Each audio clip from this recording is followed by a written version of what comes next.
Menteri Keuangan Purbaya Yudisadewa menyoroti perbedaan antara kondisi likuiditas perbankan di atas kertas dengan kenyataan di lapangan. Menurutnya, likuiditas bank dalam kondisi ampel atau berlebih tidak sepenuhnya menggambarkan situasi real sektor keuangan. Kalau Anda tanya OJK, selalu bilang ampel. Dari zaman dulu juga begitu. Dari zaman Agustus, ampel banyak duit, tapi uangnya di BI, kata Purbaya di kantornya Jakarta. Jumat 17 Oktober tahun 2025, OJK dan lembaga lain diminta untuk memperbarui alat ukur likuiditas perbankan agar lebih akurat. Indikator yang umum digunakan saat ini, seperti AL per NCD atau AL per DPK, belum cukup mencerminkan kondisi di sektor keuangan.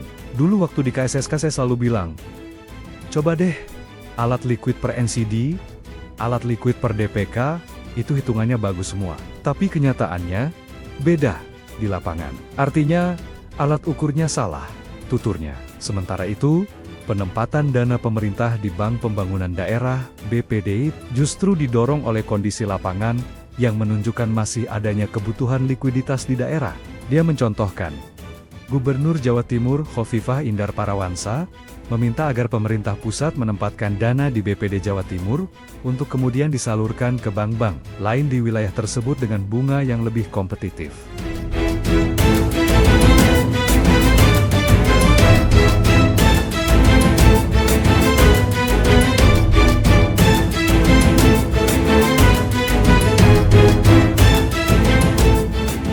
Usaha rakyat sektor perumahan yang disalurkan melalui Himpunan Bank Milik Negara, pemerintah menunjukkan komitmen besar terhadap program pembangunan 3 juta rumah rakyat.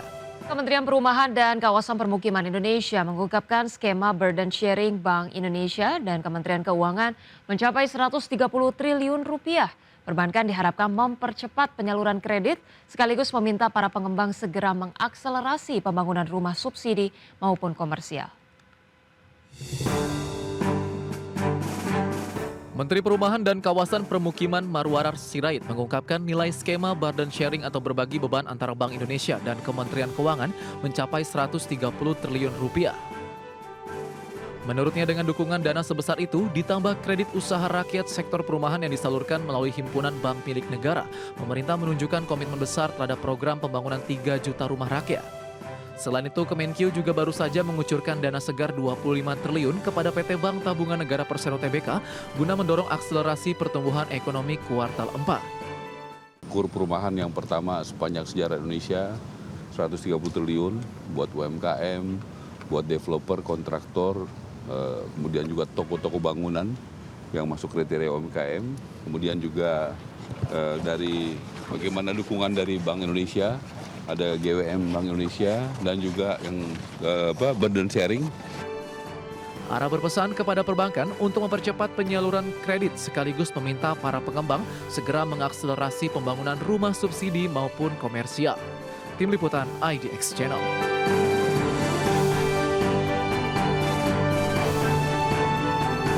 Menteri Keuangan Purbaya Yudisadewa mengaku belum mempunyai rencana membentuk Badan Penerimaan Negara menyusul keputusan Presiden Prabowo Subianto yang memasukkan pembentukan Badan Penerimaan Negara dalam program Hasil Cepat Rencana Kerja Pemerintah atau RKP tahun 2025.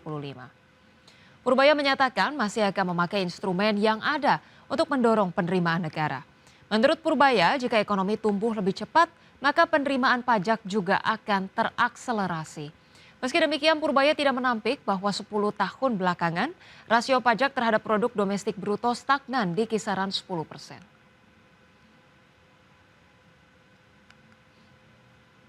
Belum saya pikirkan, saya belum tahu. Jadi belum sentuh, pada dasarnya belum sentuh. Kalau pajak tadi, biaya cukai segala macam kita akan coba sisir.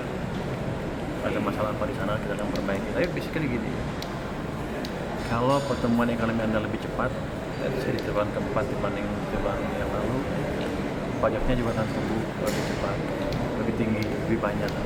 Kalau kita anggap rasio pajak ke PDB-nya konstan, setiap kenaikan 0,5% dari pertumbuhan ekonomi, saya akan dapat pajak tambahan sekitar berapa ya? Pemirsa, Menteri ESDM Bahlil Lahadalia berkomitmen menjadikan panas bumi sebagai tulang punggung kedaulatan energi nasional, sekaligus kontribusi nyata Indonesia dalam mengejar target net zero emission di tahun 2060 mendatang. Dalam gelaran Indonesia International Geothermal Convention and Exhibition atau IIGCA 2025, Menteri Energi dan Sumber Daya Mineral Bahlil Lahadalia memastikan Indonesia mendorong posisinya sebagai pemimpin global energi bersih khususnya energi panas bumi. Bahlil menyebutkan pemerintah berkomitmen menjadikan panas bumi sebagai tulang punggung kedaulatan energi nasional sekaligus kontribusi nyata Indonesia bagi pencapaian target net zero emission dunia. Total cadangan panas bumi nasional tercatat mencapai 27 gigawatt atau diklaim menjadi yang terbesar di dunia. Namun saat ini energi panas bumi ini belum digarap secara optimal alias baru 10% yang dikelola sebesar 2,7 gigawatt.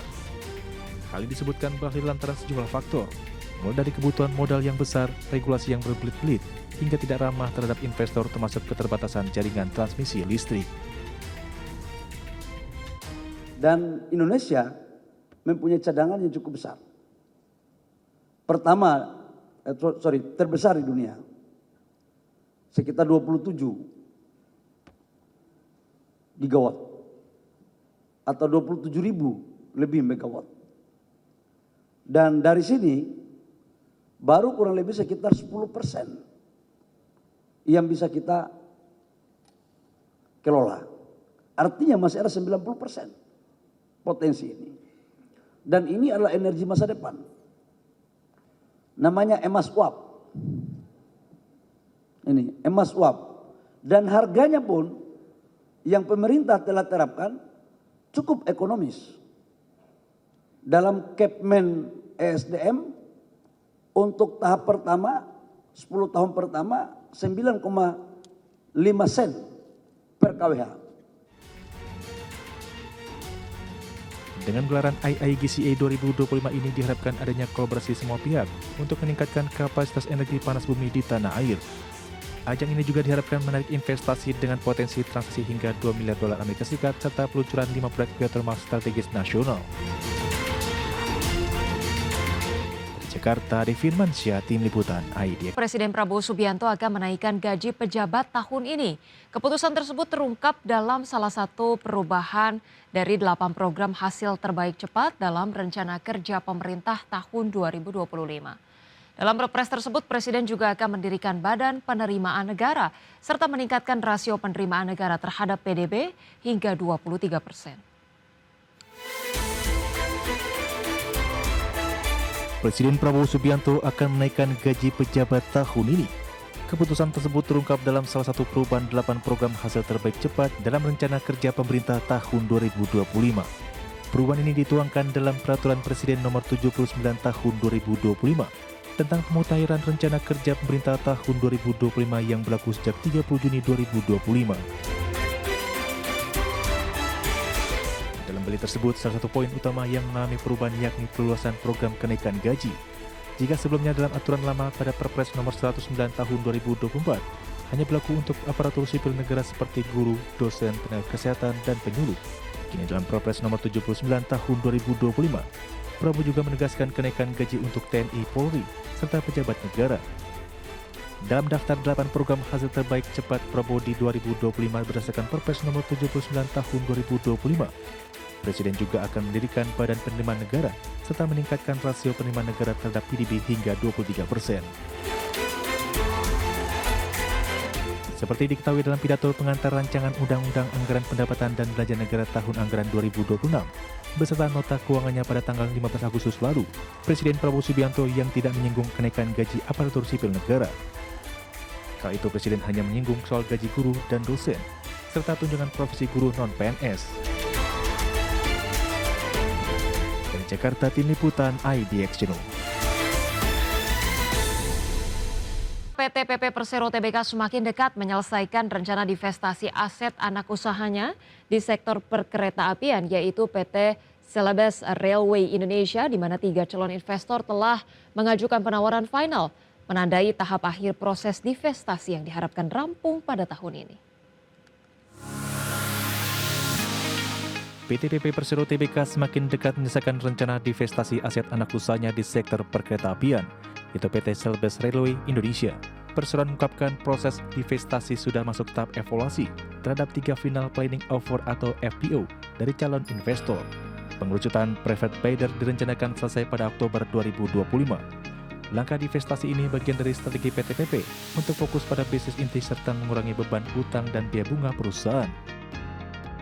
Selain PT Celebes Railway Indonesia, PT PP juga melakukan divestasi pada anak usaha lainnya, yaitu PT PP Infrastruktur yang bergerak di bidang sistem penyediaan air minum atau SPAM. 3 investor, 2 nasional dan 1 asing sedang melakukan due diligence sebelum mengajukan penawaran resmi. Divestasi ini diharapkan dapat memperkuat fokus bisnis utama dan efisiensi keuangan perusahaan. Dari sisi operasional, PT PP mencatatkan nilai kontrak baru sebesar Rp15,8 triliun hingga Agustus 2025, yang menandakan momentum bisnis konstruksi tetap berjalan positif meski perusahaan tengah merampingkan portofolio. Kontrak baru didominasi proyek dari sektor BUMN, swasta, dan pemerintah, dengan berbagai segmen pengembangan infrastruktur seperti tambang, jalan, jembatan, dan pelabuhan. Dengan penyelesaian divestasi dan langkah strategis fokus bisnis konstruksi, PT PP optimis memperkuat posisi sebagai perusahaan konstruksi terkemuka di Indonesia untuk menopang pertumbuhan berkelanjutan. Berbagai sumber untuk IDX Channel.